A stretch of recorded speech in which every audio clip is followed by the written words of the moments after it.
Au niveau des calques que l'anglais a fait par rapport au français, alors le calque, vous savez, c'est quelque chose d'assez vicieux, parce que ce sont des mots qui sont anglais, mais qui sont pris de formules françaises.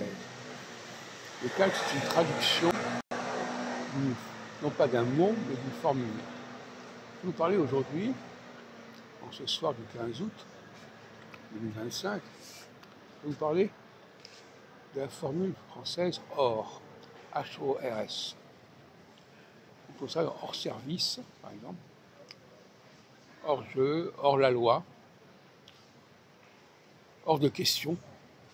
Et on retrouve ça avec la forme anglaise out, O-U-T. Quand on trouve O-U-T en anglais, c'est souvent un calque du hors, de hors en français. Hors la loi, ça donnait outlaw. Hors service, ça donnait out of service. Hors de question, ça a été donné out of the question, etc. etc. Donc, il ne faut pas croire que quand on tombe sur des formes typiquement anglaises au niveau du lexique, elles ne sont pas liées à des emprunts. Et au contraire, ce sont des emprunts. Alors, on pourrait trouver d'autres. Alors, l'exemple inverse, le hors, c'est en.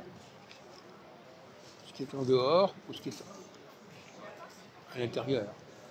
Et là aussi, on trouve des formes françaises, comme enjoy, c'est un mot, ça vient du français en joie. Et empower, enforce, c'est des formes françaises en EN. Donc le EN a une fortune en anglais. C'est un calque, mais c'est surtout aussi, le mot lui-même est emprunté. Et les formes en anglais, commençant par EN, qui veut dire à l'intérieur d'eux, eh bien, c'est des mots empruntés au français.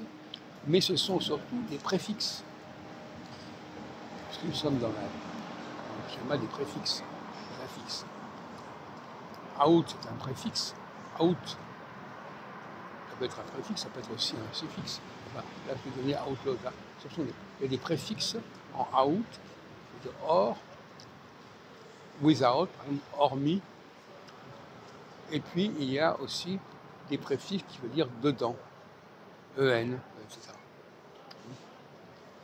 Donc, comme je disais dans une autre vidéo, les préfixes sont souvent en binôme.